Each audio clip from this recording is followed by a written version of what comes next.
Are we on? Can you hear me? Can you hear me? Microphone check. Lights. Cameras. This is swanky. This is lifestyle. This is culture. Welcome to the social center of everything culture. Culture Daily. We'll just have to hold on because we've got big conversations this morning to have. Welcome back to the second part of the show, and hope you're still locked on to Culture Daily. It's Jay and the rest of the team. You're all locked in here. Lenny, Serial, Olele, and we're about to have a very good conversation, just as we promised you last week, right here on Culture Daily. It's still 50 years celebrating hip-hop, and we are narrowing down our conversations to the culture of hip-hop right here in Ghana. How globally, well, hip-hop is in itself influenced our music here to understand the story as it is. Well, from the horse's own mouth, the people who lived the era and saw it happen, whose contribution to the creative arts undoubtedly helped shape the narrative to where we are today. Still growing. And this morning we are honored to have one person who has been around in all the PHER. So anything PHER, videographer, everything AFA. Camera, film, writer, everything that you can add the Afro to it, he's been there, done that. And this morning we are honored to have the legendary OM, aka Mr. Abraham Ohene-Djan of OM Studios join us live in the studio with us. Welcome, sir. Good morning. Good morning. Thank you very much for honoring this invitation. That's the oh my days, did I do this? Thank you so much for honoring this invitation this morning. I'm honored to have been invited. Thank you so much. I was just telling Olele that, Olele, Charlie, where do we start this conversation from? You know, I would take it back from identifying talent and working with. And I'll give you this thing that happened, I think sometime in 2008 or so. I came by your office in Asylum Down. No, Awudome, sorry. Yeah. In Awudome. Now, guys, check this out. So here is me. I come to the office because I was come to show OM some stuff, some music, okay, some remixes that I had done. I don't know if you remember the story. Let me help you out. I may do. Let me help you out. So I came by. In fact, my boss has sent me to come and have a different conversation with him. That was Lexus from Soundcheck. Yeah. I don't know if you, How is he? yeah, he's fine. He's fine. Long time. So yeah, so I go to the office and I changed the conversation because for me it was an opportunity. Even though I had been meeting Abraham, years back, but we hadn't really spoken, and the Hammer. So when I got the one-on-one with him, so I had the conversation. I shared what Lexus sent me for, but I think it was Nescafe Africa Revelation. Yes. So and Abraham was like, well, I need somebody else, not you. So when that was done, and I said, well, I had some other songs I wanted him to hear. But of course, because he was in the meeting, Castro was there, quite a lot of people were there in the room. So he said, well, not now, so leave. So it's fine, let's talk later. So I was leaving. And then he called me back. He says, come, play the songs for me, let me hear. So, Charlie, that they had the Huma pouch, everything ready, set. That's his game. CDs. So the remixes of a Bra 4 and some songs that I had done. So when I played it, OM was like, oh my days. And I remember the words he used. He says, the snakes are coming out. Now for me, identifying opportunity, encouraging people is what did it for me. Even though those products never saw the light of day. It's still in my car, still in there. For me, it's just knowing that there's opportunity in there. And this is one thing that you've done across in your life. That I can stand on my 2 feet and say proud that the people that you have changed the narratives for in their lives is countless. But we will go back to the beginning of how this conversation started. We want to understand what even brought you in this space first. We know we just have about an hour on this convo, but we'll make it happen. How did it start for you? Okay, so I was born in Ghana. I was born in Kumasi. But my father was in the UK. So at a very, very young age, he came, uprooted us. Yes, everybody to London. So I basically grew up over there. Went to school. Around about 15, I started getting involved in the media space. So I've worked on Carnival. I've done, all sorts of stuff. I've shot my first video. I think I must have been, 16, 17? Shot in Ghana or in the UK? No, shot in the UK. The first international or the first professional one, which was on MTV Base, was Wayne Marshall, G-Sport. Oh. When I Hate Your G-Sport. That, that was like my first professional video. I was 19. I think that's on air right now. It's on YouTube. You can find it. So I was supposed to go on. I think that time I was supposed to go and do Miss Dynamite and a whole bunch of other. I had just started directing, but then I met Tala Fatal through a company that I was working for in Soho. And Soho is like the hub of the film industry in the UK. So I was working for a company over there, and they said, "Hey, some guys bought some equipment in Accra. So would you like to go and set it up?" And I said, "Yeah, why not?" And I came, and I was bitten by the Ghanaian bug, as they say. I came, set it up, and initially I just came to set up equipment. And then Talal had me do a couple of stuff, so I shot commercials with Iquote. I shot the very first ATM card commercial for Standard Chartered. I worked on TV Market. We changed TV it Market. all over. And then Talal showed me something that KKD was supposed to present. Smash TV was supposed to be at GFIC, which is now TV3. And it was a sit-down Letterman sort of like show. And I said, I grew up on Yo MTV Raps, and I wanted to do something like that. I had done something similar in the UK that some producer had taken to Channel 4. It was called The Flavor. It ran for some time, but I never got the credit for it. Then I decided, okay, fine, let's just switch it. So I took BB Menson, who was a DJ for Talal at Number One Restaurant, which was just next to where Koala used to be, or is at Dankwa Circle. And then we went to the beach and we shot some stuff, and then I put it together. And then we showed it on a projection at GFIC, where KKD was supposed to interview some people and play some reportage. We played it, everybody was like, wow. And then Talal said, you know what, take the program. We're not doing it in the studio. Just do with it what you like. So that became Smash TV. With Eddie Blay? No, they came much, much later. Oh. So KKD was the first? No, KKD didn't present. I picked Cindy, Steven Caesar, BB Menson. I have a picture of the very first Smash crew. There were like 5. And we did the first 2-3 episodes. Then I had to go back because I was only here for the summer. So I went back to the UK. And then there was a director called Kwesi Forson, I think. He took over, and then he did a couple of episodes, and then they revamped the presenters. That's where Eddie Blay and all those guys came in. Akuya Manfo and all those, those people came in like a year or two after.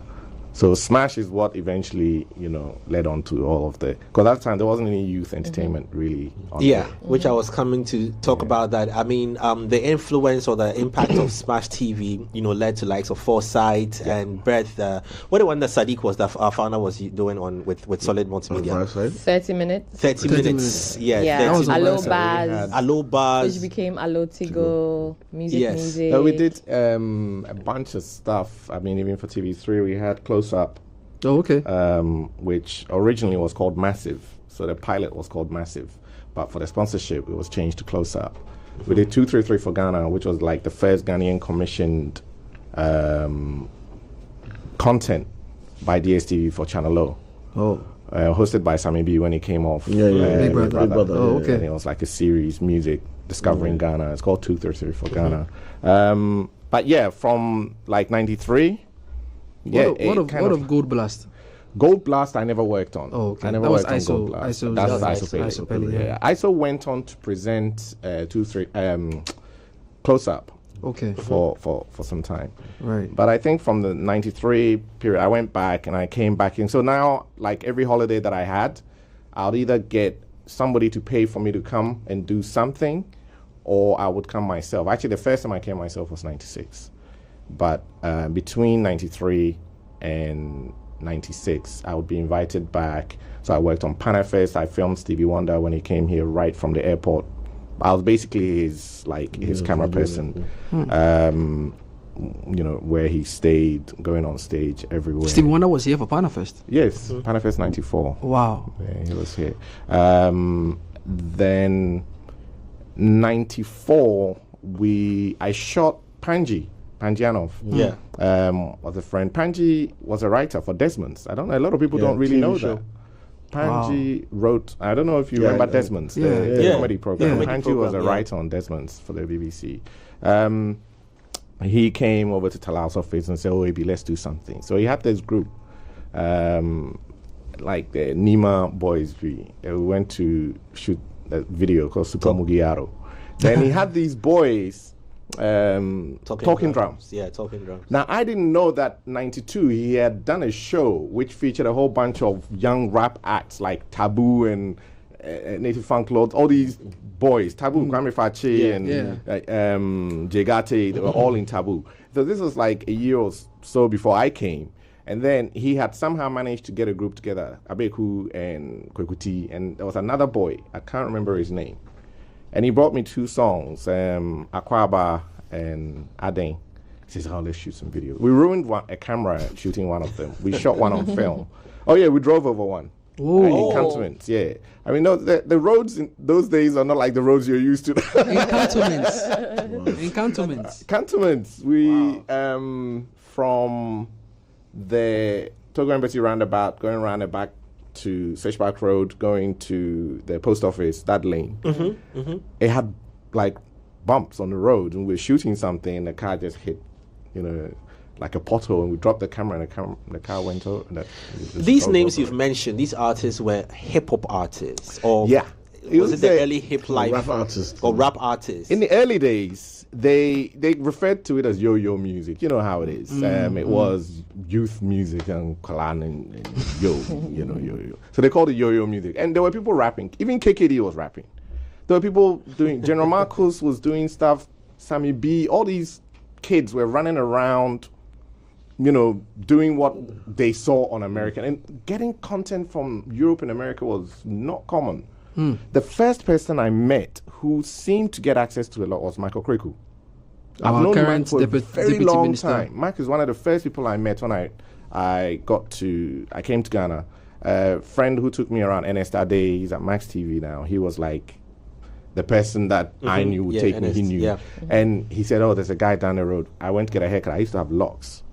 Wow. We went and I met Mac, and he had access to like records, like CDs, and I was like, this is nothing. I've got loads of records in London, So I would then bring stuff for BB all the time, like to play at number one. And BB Manson has this amazing skill. He can actually mix with tape, like cassette tapes.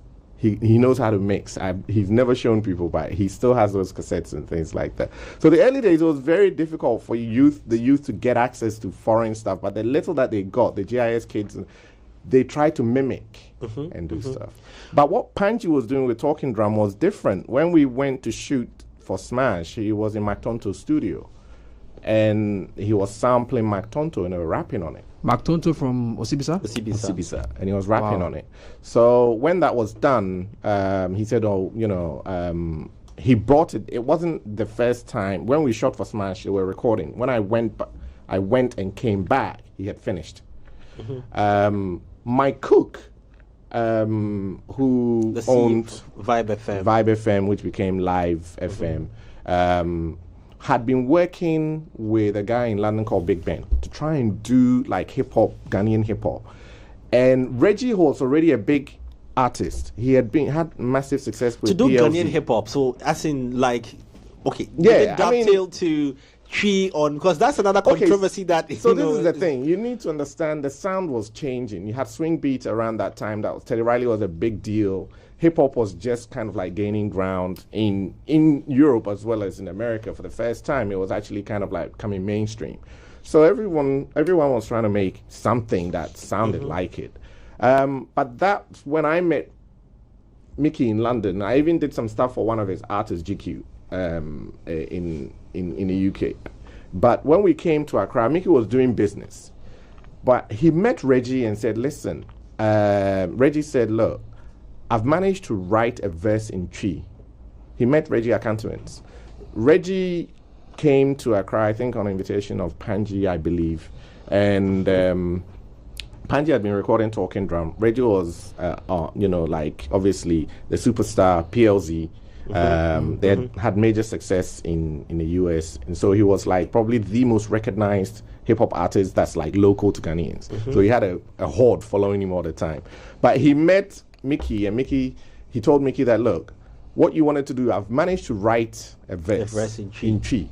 And Mickey said, okay, then come to Combine House, which is at Mateko, Zap. Yes. And let's put it down. And that's what became Chobwe. Oh. When him send me someone by That was Reggie's first Chi rap. That rap. Remembered. Right? Rap it well. That's like Chi rap, because what Panji was doing was local hooks, but they were rapping in English. Okay. With the talking drums. Right. Right. Okay, they were rapping. But what in about Jeduble Ambule's argument on Okay, the ownership so of when it comes to rap? hip hop, I mean, this is a whole thing. This hip life thing, I need to explain. Branding is different from the art. Nothing comes out of the blue. Nothing. Everything, we stand on the shoulders of giants, as they say. If all research is done based on other research, all music is developed based on other music. That's just how that's how we've gotten here. The technology in front of you is based on, we can go right back to the early days of all of this stuff. So there was something there, but it was not branded. Reggie put the word hip life in his song. The word hip life is in that song, Chobwe. So for the hip life, check it out, for the hip life. The word hip life is in it. Song, yeah. Right. That's the first time I heard it. From that time, it took a little while before that branding even took hold, but it was referred to as hip life. Okay, so the branding is there. Hip hop, again, is a very peculiar thing. Hip hop, I personally believe that hip hop emerged out of a struggle to be heard. Right. If you go back to 1969, James Brown, comes out of the Motown sound. James Brown is one of the most sampled artists when it comes to hip hop. 1969, he had "I'm Black and I'm Proud." Say it loud. And it was being sampled, but it wasn't branded hip hop. There was a culture brewing between blaxploitation films, the culture in the Bronx, if you like, the Jamaicans migrating to Queens and creating new sounds and things like that. Something was happening. In 73, the idea of hip-hop, just like hip life became an idea in 94, with Rockstone mentioning it in a song. It took a while before it took off, because it was like in the 80s before we actually recognized it as hip-hop culture or hip-hop music. The same thing was happening with hip life music. The same thing was happening with hip hop. It took about 6-7 years into the 80s, around the Sugar Hill Gang era there, before people really kind of like took the genre as, okay, this is important, this is working. Okay. So prior to 93, there were lots of stuff going on. You could, if that's the case, we could say James Brown was a hip hop artist, because if you have to listen to some of his stuff, and he was rapping on some of his songs. So the brand itself, I would say, is from 93. In answer to your question to do with Jeduble, there was a lot going on. You need to speak to Panji about this. Panji has a theory about the style that Jeduble was rapping, which somehow seems to fuse into what was happening in the Bronx. All of this, I personally think that we all need to look right back, way back, because as a people, don't forget the people who are credited with hip hop creation are from Jamaica. We know that 90% or so of the people are from this very land that we are on now. The slaves that were taken from Ghana, the rest are in Barbados. Most of them were taken to Jamaica. Yeah. Reggae comes from Jamaica, which is like an amalgamation of a mixture of Indian music, or they had the Indians overlook the Africans. You know, and we get that sound, and then we get hip hop. This hip hop sound that the Jamaicans brought into the Bronx. It's so the people themselves are from here. Okay, the people are from here. We've always had a culture of rap. You need to go right back 300, 400, 500 years. When a king is entering a space, a linguist comes in to drop bars. Thank you. It's called Mrani. Anabu. Thank you. That if you want to know about rap, go back there. Because I've seen it in Zimbabwe. I went to South Africa to shoot. I was shooting a documentary in South Africa, and I've been all over Africa doing stuff. And I was shocked in Swaziland, which is Eswatini now. When the king is arriving, they do the same thing. When the king is entering a space, a linguist will come in. You know, like rhythmic, rhyming. And they were doing the drums for the king. They were doing the drums with the drums. Yeah. Now, if you take the drums, we have talking drums, and we would put these, the speech over these drums. And if you look at it, I mean, if you look at what the kids are doing now, what is the difference? I mentioned to Jay the other day that if you look at even hip hop branding, let's look at LL Cool J or Ice-T. Right now, you can Google for me an African warrior, and you will see the image that will come up. The part that shocked me. It is a man bare-chested with beads all over, like huge beads. It's a way of showing how, if you like, powerful or, you know, I mean, like, true, noted you should, and that is the same culture that hip hop carried or carries, or carries even now. So it's a seed that was already in us. It was buried over 350 years, and it just re-emerged in America in the Bronx. It's not, I mean, it's not like this just came out of nothing.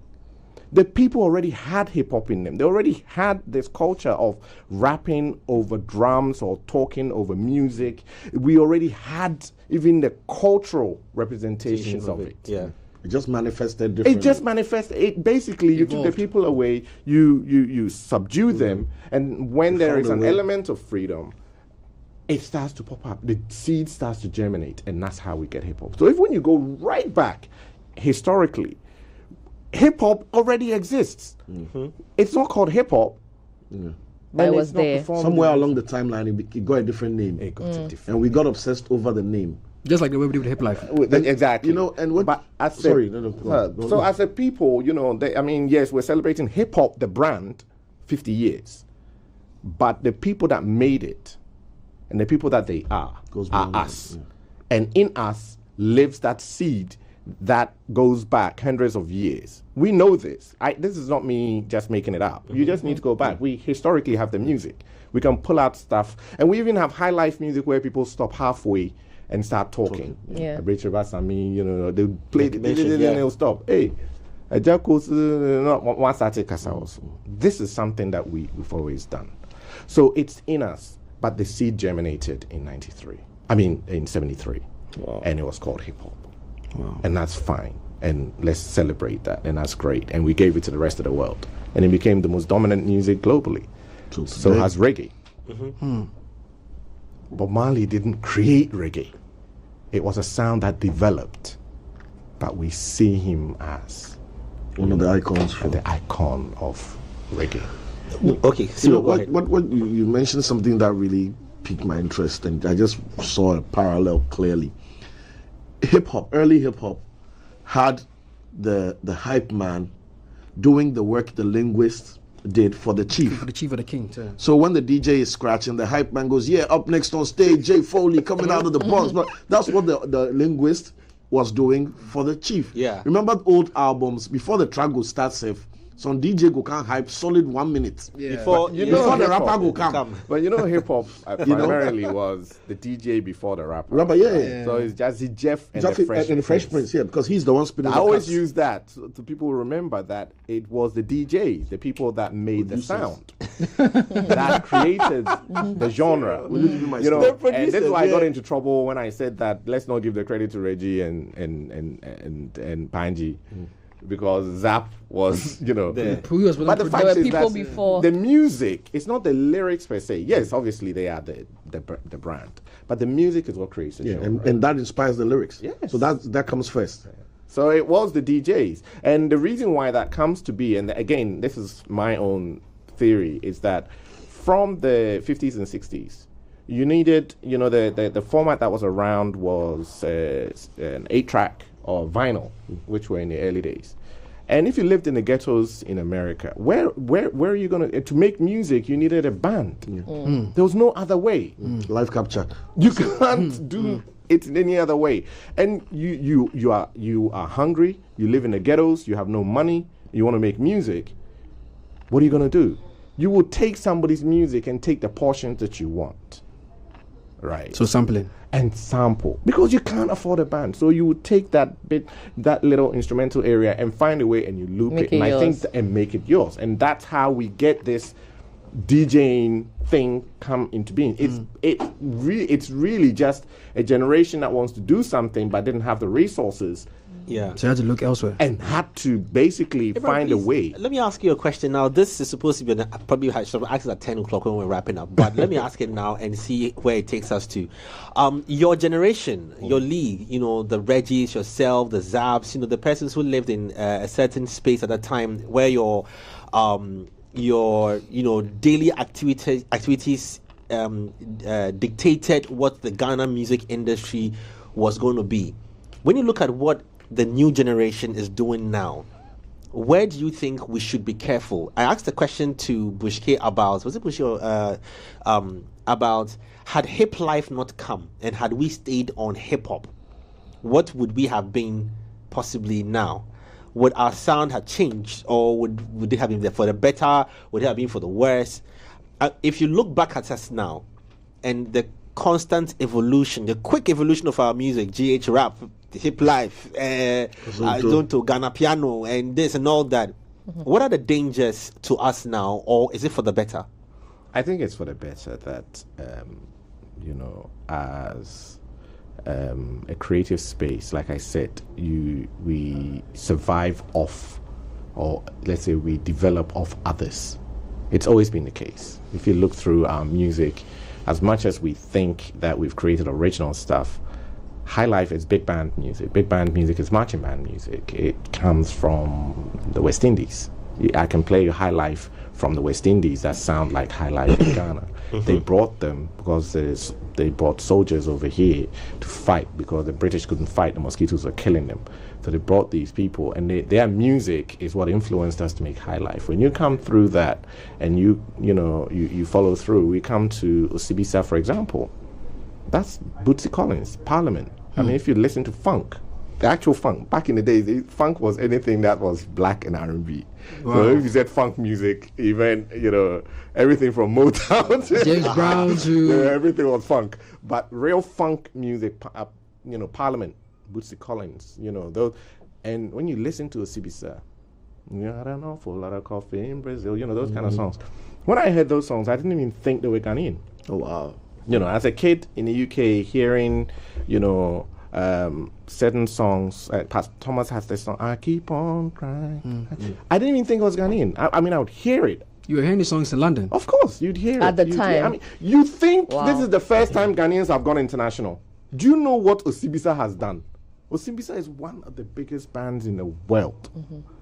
One of the biggest bands. People like Charles, some of all these guys, they've gone international before. They've done the stages before. They've done this stuff before. It's happened before. Jedu Ambele, these old people. He's still touring, by the way. These guys have been on international stages, because don't forget, those days, the labels were very few. And obviously, and everything was called world music. You know, so.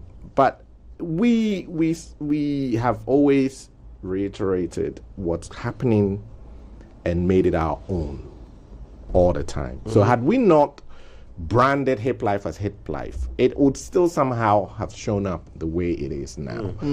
High life would have still gone through the changes that you saw, which I keep arguing is the basis for the Afro beats with the S that we have. It's contemporary high life. Kwame Eugene is not a hip life artist. He's a high life artist, right? And now we say he's a Afrobeats artist or Kiddy. They are more akin to Lumba and Kwadwo and those guys than they are to Reggie Rockstone and Obrafour and Lord Kenya. You're not. So the music would have naturally changed. And as we go through, I mean, you mentioned something, Ghana piano, which is Amapiano, Ghana style, Ghana version. So we've always done that. I don't think it's bad. I think it's just what we've always done. And music globally has always done that. Reggae or dancehall has influenced Latin music. So if you look at Latin pop, which is huge, Despacito, it's basically dancehall. I mean, so music is like that. It influences. So naturally, it would have happened. I want us to. I mean, I know it was supposed to be a conversation about music videos, but I mean, I'm just enjoying myself listening to some of this history. No music, no videos. So let's talk about the visual representation of hip life or visual representation of hip hop in Ghana. You've been there, seen it, done it. At what point in time did we realize that it was time for us to? Because 2 days ago we were talking about what you may call it, NFL's music video and how whack it was. How whack it was, and then here comes Mr. Abraham, who obviously contributed his quota and changed it. So, where did it all start, and how did we, continue in that stride to making it a very important part of our representation? You know what? There's never really a starting point. It's a blur. When I shot Aden, it wasn't like, oh yeah, let's sit down and plan it. This is going to be a massive thing in future. No. We were having fun. It was, and I think that's the basis of any genre that kind of like becomes huge. Right. It's got to be something people just want to be part of. It's got to be fun. It's got to be exciting. Hip hop didn't start with just people planning. It was just something kids wanted to do. When we started, when I shot Aden, I was still doing Smash, and then a couple of months later I shot Chobwe with Reggie. And then those days people like, like, is there something? The big tracks at that time was Tala Fatale's Forgive and Forget. Darling, forgive and forget. They didn't care about the kids. It wasn't a big deal. It took a long time. Reggie has worked. Nana Nom these guys have really worked to get a generation to gather around this sound. They didn't give up. They kept pushing. So when I'd say the time that it kind of really picked up was, the first one was Makan. No, Mina Mekai. Makan. Yeah. The second, Reggie's second album really started to get the youth. You're like, yeah, this is something that we can do. And then you start to get, SAS Squad, Lifeline Family, all these cats. Just Achiami. From Kumasi, there was a whole bunch of stuff. There's one guy in Kumasi who was also rapping around the same time as Reggie. He was also doing like, I've forgotten his name. Ochami would tell you, right? But they all started to come out of the woodworks, and people started coming up with all sorts of different sounds. Some were sampling like hip hop, others were, doing like high life, and Did media prevent or speak against some of these things? Like what's the very first time we put Pigeon on TV was Sammy B. The insults. Hey, Sammy B for Massive. He spoke to Pigeon for the pilot, and TV3 played it. And back in the days, TV3 would actually send somebody to come and sit at our office, just waiting for the videos to be complete, so they'll be the first to show it. Wow. This is like 97, 96, 98, thereabouts. And it was like, you're spoiling the kids, you can't put this stuff on air. I mean, there was a lot of blowback against, youth culture, because it was like these kids running around, and the adults didn't like it. Was it foul language, or was it just because it's Fijian? It was just the Ghanaian expression. kids have never been that expressive. It's sit in the corner, be quiet. At that time. Yes, it's always been like. What year was this? If you go back to the 90s, as a kid, at 15, apart from maybe Kiddie Fest or something, in the house, when adults are talking, would you even be allowed to play loud music? Wow. You wouldn't. You'd even excuse everybody. Can you imagine when we put Smash on air, the promo on air, we had a call from the castle asking who gave Talal a TV license to do a TV station. Who was the president then? Rollins. Nana Wow. and Rollins. And funnily enough, she's very much into the media. We worked for her for many, many years doing story time. We did story time for like 6-7 years. And then Talal explained that it's not a TV station, it's a youth program. Oh, okay. And then they sent they like what they've seen. And then they sent a bunch of pictures for me to do a montage for them. And then it went. That was like 93. So this is something that kids were not allowed to express themselves like that. They could go out and they could have the SS gatherings and especially the sports, during the sports, interco. Yeah. But apart from that, kids were to be seen, not heard. It's always been the case in Ghana. Even now. Yeah, that's what I was wondering. To an extent. You're seen, But not heard. You've shared a lot of really vital information with us. I would like us to talk about documentation, because that's also really important in the mix of things, just so that we don't lose this, as time goes, or we don't water down the information. Because I've said to you guys before that as information passes on, it becomes not the original of what it is. It loses authenticity, right? Exactly. We lose it. Yeah. So what are we doing about documentation? Well, fortunately for me, from the 90s, what I didn't keep too much of what I did in the 90s, though I do have Reggie's Chobwe is still with me. I have Adeng, I think, still on film. I shot it on film. I still have material. A lot of it would need to be, digitized. We now have YouTube that'll give us the opportunity to store most of our stuff, but I don't think that should be the only repository of our history.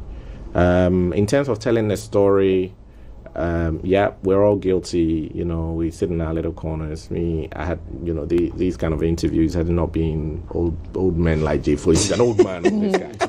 So I'll just kind of like turn my head and just forget about it, because you feel like you're too old. You leave it to the youth to You're not part of the conversation. Yeah. So you're right. We do need to start telling these stories coherently in documentary form. The videos still exist. I have a hard drive of music videos from. I must have shot well over 150, almost 200 videos. Wow. Some of them you don't want to see again. But and the music is still there. Fortunately, the artists also have their CDs and things. I think it's really the story of how things came to be, and that definitely you're right, that definitely needs to be documented. There's a gentleman in Nigeria who has started with this Afrobeats thing, who got his first documentary entirely wrong. I met him and I told him, he came to do a long interview, and I told him my piece of mind. I don't know how he edited, but we need to somehow start telling this story and keeping it, uploading them, letting the youth understand where their music comes from. Even some of the musicians now are not aware that we had like international shows here. When I mentioned that artists like Pat Thomas and Charles Amwa and and all these guys of Sibisa have done all this international stuff before. They've done it. They've featured. They've all this featuring that Stoneboy and all these guys are doing isn't new. I mean, Ochema Sante is on a track with Paul Simon. That's a high life song with Ochema Sante Ganaba. Should look for it. I have it. It's there. It's on one of his albums. So unfortunately the youth are not aware. So when they go international, they think they're the first. But they're not. But that also goes back to the documentation, because if we had documented it, at least you have something to hold. Yeah. Exactly. You know that you are coming from somewhere and you are not the leader of it. You know, it needs to be done. It needs to be done. I want to find out about. So I had a very heated debate a couple of weeks back in one of our music groups about how the Ghanaian fashion industry has been kind of oblivious to all the success that Ghanaian music has had in the last 30 years, probably. Not really there. Put Kente somewhere and that's it. But the way hip-hop has birthed fashion, changed it, bulldozed its way, created billion-dollar fashion brands just out of what we've seen in music videos, right? Ghanaian fashion has failed to latch onto Ghanaian music success. Major gap. Over and over and over again. So you being there, having seen it from 93 when you came till today, would you say yes, indeed, there's that gap? And has there been any good attempts along this line, this timeline, that maybe, sure, we've had our MKO, GHs, and people thank you. I was just about to mention. PKOGs, they pop up and they disappear. I mean, no diss to anybody, but that's how we see it. It's trendy for 2 weeks and then it's gone. Has there been any conscious effort to actually milk this from our high life, especially, because I think that's our biggest foot? You see, people always argue about population, that Nigeria is big. Yeah, the child passes. Nigeria, yeah, that's one. But Korea, I mean, come on, South Korea has K-pop, and we saw Gangnam Style hit 1 billion. Yeah, their street fashion, and it's crazy. They're not. I mean, how many? They're like 50, 60 million people. They're nowhere near Nigeria. Yeah. So how do they do that? So it's leveraging, it's learning the industry. K-pop emerges. Teddy Riley has a lot to do with K-pop becoming what it is. Really? Yeah. When you're creating something, sorry, I digressed a bit. No problem. We'll get back to when you're creating something, when you get to a certain stage and you've opened enough doors, it's best to exit and, try and open other doors. That's exactly what he did. I mean, it's not like I've stopped doing the media stuff. It's just that the space isn't no longer for me. I'm almost 50. You need to elevate somebody to come in. You have to let the young one. Why are you still, trying to direct videos? I mean, I've got kids the ages of, my eldest is 23. And I'm sitting around telling a young 23, come on, shake it. No, I can't do that. I can't do that. So the next phase for me... What a visual. The next phase for me is, more opening, maybe more international doors, if I can, and possibly give the younger filmmakers now, if you like, hope for some guidance, some insights for international success, if anything. So that's what Teddy did. With coming back to what you were saying as missed opportunities. Missed opportunities. I don't think they're missed opportunities. I think that sometimes we develop far too quick. We create things too quickly and don't take the time to savor it and nurture it and grow it. And that's one thing in Ghana. I think we create music really, really fast. And then we kind of like forget about it. And then let it, and then somebody else takes it and invest in it. If you look at what's happening in Nigeria, they've taken this Afrobeats. Personal. And yes, and if you watch the videos and you look at the fashion, they have art directors, they have designers, they have directors who are they are really milking this. Yeah. And I watched Black Sherif on stage at Wireless. I was very disappointed. Then I watched Ed Sheeran and Burna Boy on stage at Wembley, and I'm like, wow. I mean, Burna Boy almost outstaged Ed Sheeran. This is confidence. They have really taken their time with this thing. I don't know how. I don't purport to know. I don't know how to fix it in Ghana. I do believe that one of the biggest problems we have in Ghana is lack of investment. People don't believe in the industry. Though it is a very profitable industry, people don't feel like they can invest in it and make money out of it. It's here today, gone tomorrow. But which I find very challenging, because once again, because you are here, that's why I'm putting it in context. We heard what Nkrumah did with the creative arts during his time as president, and having looked at that period of time till now, what else should the creative arts do to make a statement, to make a point? That because we've seen, like you said, you just recounted a number of global victories that the likes of Osibisa, the Pathomas, and that have done, So what else should be done?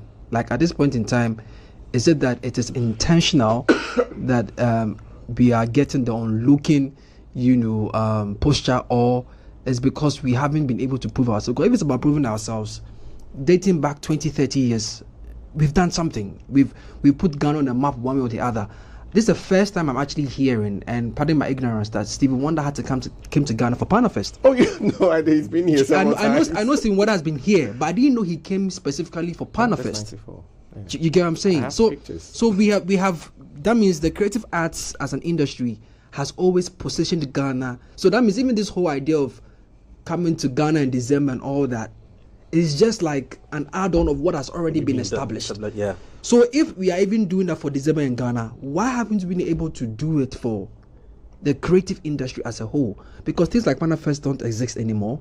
Kida Fest doesn't exist anymore. How did we let go of all this? You understand? Some of the platforms that even amplify the arts are gone. Yeah. So it's like the artists are doing that every year. Every single day, there's a new creative artist that is born. We are creating in a void. Or 37. Yes. Yeah. There's no industry and there's no system. I'm telling you, every hospital in this country is giving birth to a creative artist. So the creative artists are constantly populating. But for some reason, I'll tell you something.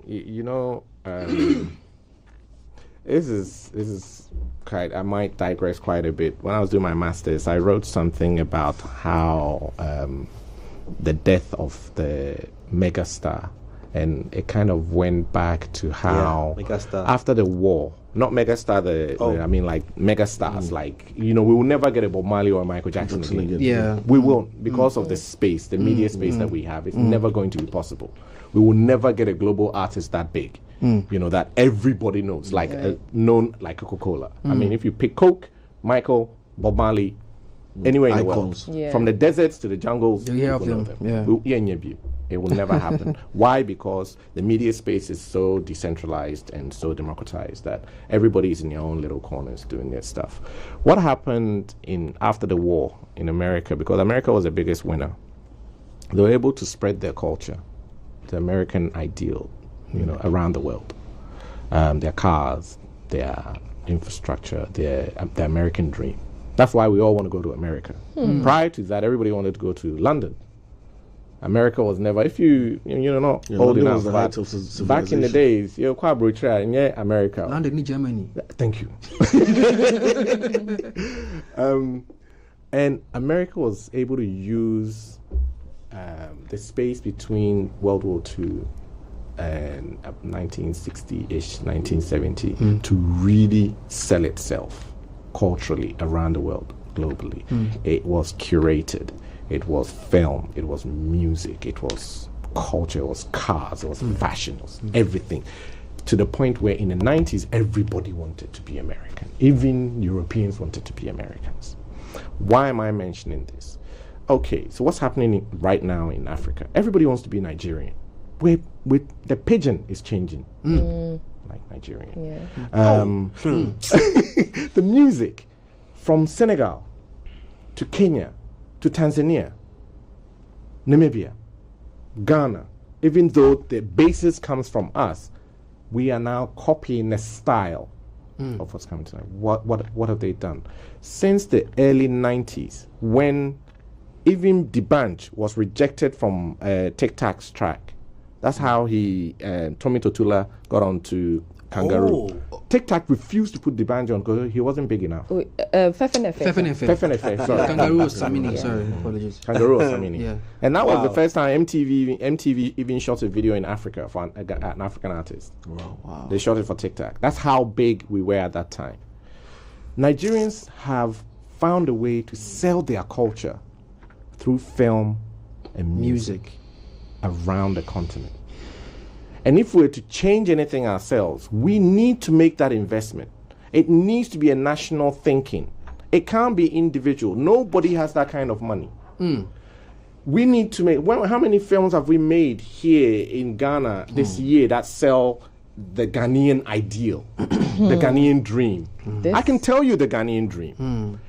The Ghanaian dream is you get to 35, you bought a piece of land, you build your home, by 40 you're married with your wife and your children, and you live on your own piece of land. That's the Ghanaian dream. Ghanaians don't move around like Europe where people buy a house and move like 6 times before they're 60. Our dream is to get married, build a house, move in there and settle. Minimize. This is our house. Car, go to work, and then after some years, watch TV and then go to politics. Let me just sign out from radio for a second. On those on Plus 89.9 FM, I want to sign out at this point in time as usual. Yes, I know we always go over our time because the conversations are very interesting. But if you want to follow this convo, tonight it's on at 10 p.m. You can watch it as well. The repeat plus on YouTube, it will be put up later on in the day, so you can catch the conversation. But have an amazing morning. Wishing you all the best if you're listening to us on Plus. However, we're still live on TV for the next couple of minutes. Thank you, and we out. Yeah. Okay. So it's we need to make a conscious effort, the same way America did, and the same way Nigeria is doing, to really sell ourselves. It's not a glass ceiling. It's the fact that we're not giving anything for people to latch onto. What is the Ghanaian dream? Look, I've traveled a lot of Africa, and there are lots of countries that look at Ghana as, wow, that's where I want to go. If you go to, we went to Malabo, Equatorial Guinea. If it's not Europe, it's Ghana. They're not going to Nigeria. They don't want to go to Nigeria. They're afraid of Nigeria. Oh, wow. They want to come to Ghana. Ivorians want to come to Ghana. Senegalese people, they want to come to Ghana. They don't want to go to Nigeria. Because Ghana isn't frightening for them. Nigeria has created this idea of being a frightening place, Lagos. So, but they're changing that. I remember a time when Nigerian music videos wouldn't show exteriors. Everything was indoors. Now they shoot exteriors. And it's intentional. It was intentional because it looked ugly. There was nothing really to show. We've been there during Nescafe African Revelation. We'll go to Nigeria. We'll travel all the West African countries, and we'll find it difficult even finding locations to shoot that made Lagos look nice, right? But now it has changed because somehow they got latched onto the idea that they can sell the Nigerian dream, the culture. So now look around you. The dressing. The girl was getting married. She wants that Nigerian headgear, the outfit. She wants the more friendly day. Is that what Ashwebi? I didn't board in day no. Lace. Nigeria. They want lace from Nigeria. They don't the music, everything. And this is what's taken over Africa. We haven't put that effort into selling our culture and our dream.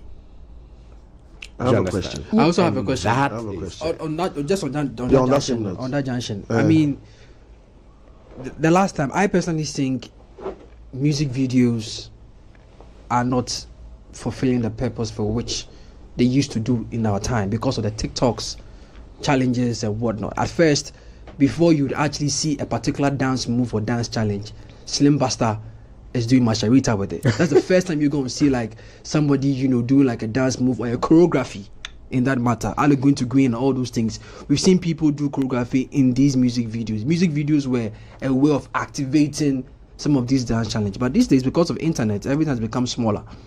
How do we take the opportunities available with the internet now to sell the Ghanaian culture? Because that's the first point of contact for the Gen Zs. And these ones are going to be the next. Someone needs to set the narrative. It's true. What you're saying is very true. So what's left and right? The thing is that things are changing. I mean, generally, you have the older musicians who are struggling with the new space, new media.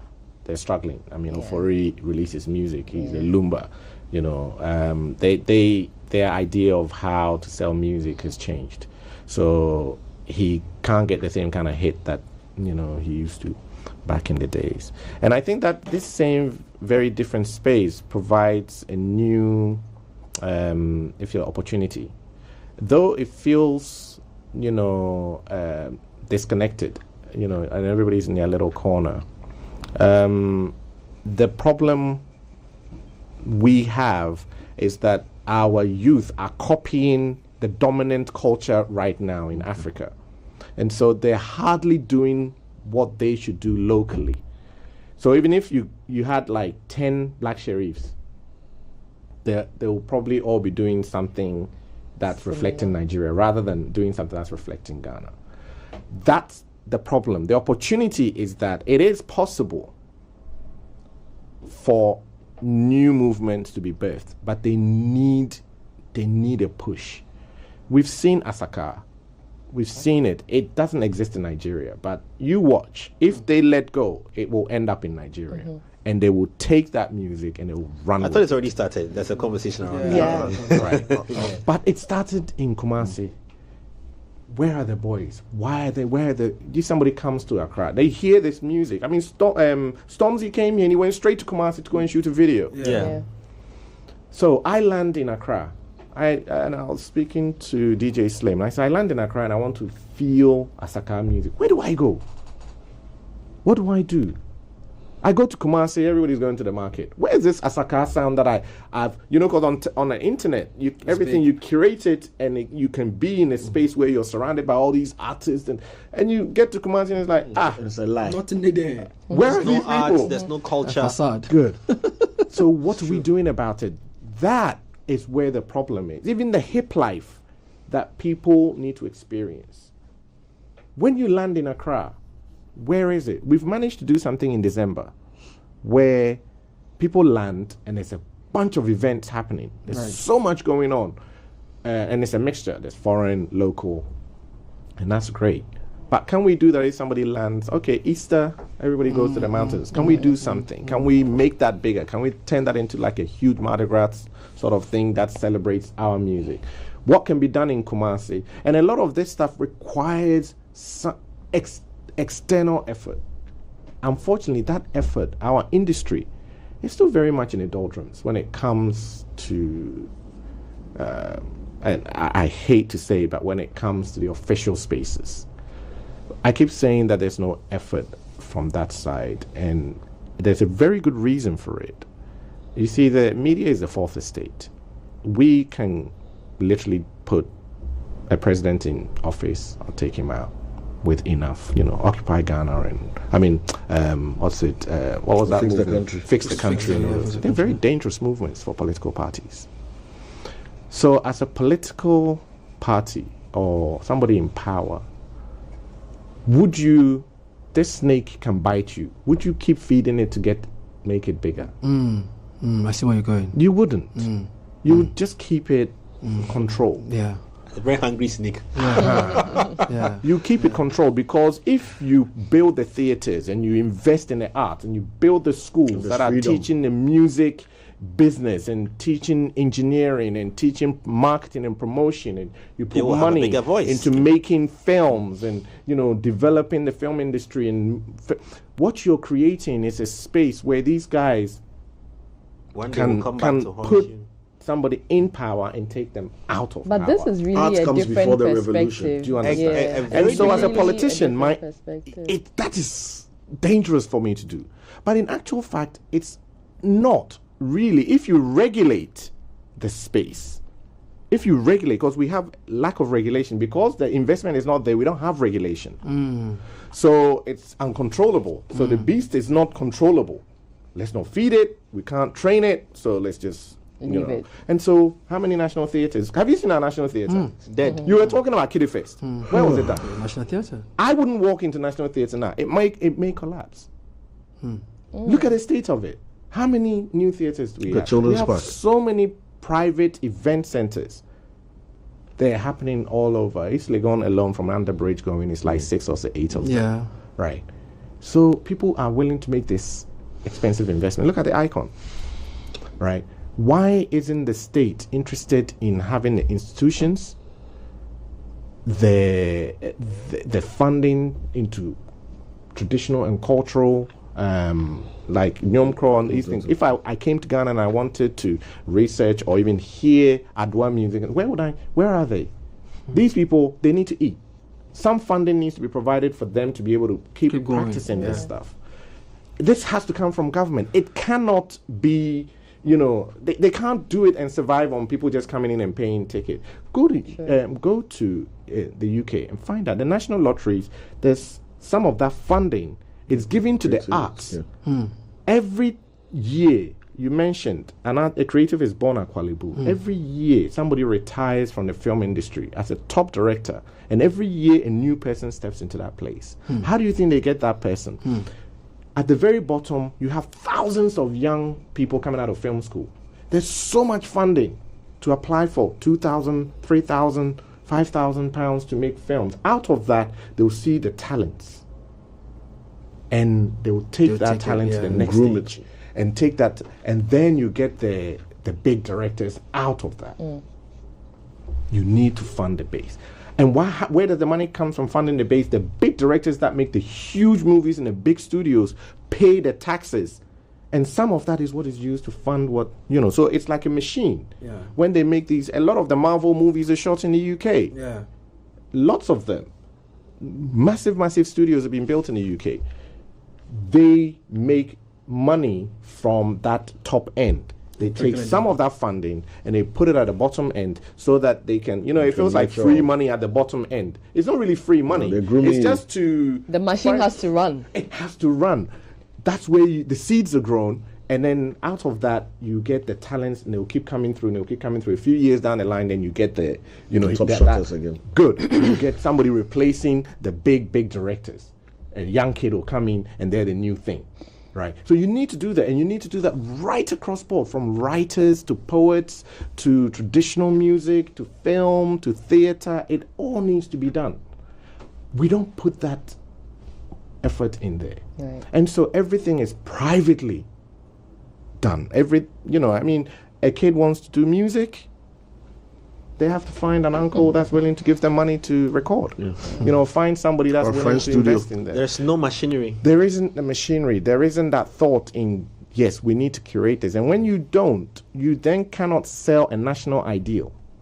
If there was funding, let's say $1 million, they're spending $200 and something million on a headquarters for Bank of Ghana. Then they should take just $1 million of that and give it to 4 filmmakers to come up with films that's, films that tell Ghana's history or a Ghanaian indigenous story. An indigenous Ghana in story. An international, that's $250,000 per film. You could bring in international talent to help put this film together. These films don't have to be Hollywood level, but with the kind of technology and the talent that we have available, we can make films that can go to Cannes. We can make films that can go to other 250 festivals. Netflix did it with 75. I know, right? And we can the one do they did that. for a lot of other African countries. And these 4 films will bring in more than $1 million in terms of viewers because of the quality. They will bring in more than $1 million. So if you were to do this, you wouldn't lose money. Each of these films, let's say they only made 500,000 each, you're making 100% but back. like you said, now they can't control the director. So if the director makes a movie about party A and party B, the snake down is the You know why drain. we don't have an Nkrumah film? Yeah, down the drain. Because Do you know why we don't because have? certain truths need to die. Well, the thing is, you don't have an Nkrumah film because some families will not sign the release for you to portray some members of their family in the way Nkrumah's they story. were. Yeah. In the way they were. Yes. Or in the because rolling story. in telling Nkrumah's story, some people will not look good. Yeah. And you know how it is. Yeah. So some families say, well, you can't I think portray. I've experienced a man, name withheld, who has tried several times to even retell the rolling story, but it's been another conversation altogether. Abraham, I wish we could have gone all the way to, but my producer is screaming in my ears that our time is up because we have new programs also lined up as well. But before we wrap it up, real quickly, it's an exciting time to be on Yango, and at 3 Music, we want to help you get to your destinations with so much ease. How to do it? Download the Yango app now and use the promo code 3Music. Easy does it to get 20% off 2 rides. Ain't that cool? How cool is that? Now, that's made possible by 3 Music and Yango. So please note that this is only for first-time users of the app. So download now and enjoy this amazing offer. Also, some nice movies are shown at Silverbird Cinemas. Rush there now The Trench, Teenage Mutant Hero Turtles, you know that, right? Mayhem, Gran Turismo, Blue Beetle, Last Voyage, plenty movies showing there. Hurry up, check out the website silverbedcinemas.com/Accra or West Hills Mall if you want to find out more information on that. Don't forget, Betway's got some golden code promo going as well. Go onto their booking sites. Go onto their websites and find the golden booking code on the websites. And between August, it starts August 11th of August to 3rd September. Now, guess what? And you can get 100% back as a free bet on any losses if you use the golden code promo. So if you use the golden code for this promo, terms and conditions apply. It's regulated by the Gaming Commission of Ghana. No under 18. Betway gets way more. Brush your teeth morning and evening, I beg your pardon, with Pepsodent Cavity Fighter, giving you 10 times stronger teeth. On that note, ladies and gentlemen, our time is up. And Abraham, thank you so very much. There's a lot to talk about. I was even going to ask you about Ga Ewe Chi or Bradford Tiny. Another time. Yes, it's. We will not finish this, but we'll definitely try and make this conversation happen sometime. Thank you so very much. Really appreciate it. And our team members as well. And back again tomorrow, still on the conversations on hip hop. We have the legendary Miss Bell. What do you have to say about Miss Bell before you go? Real quickly. Real quickly. Just under a minute. Under a minute, please. She will tell you an amazing story, adventure we had in Malabo when she comes. Ask her about it. In Malabo? Malabo. We're doing that. Thank you very much. On that note, enjoy the rest of the day, and we are out.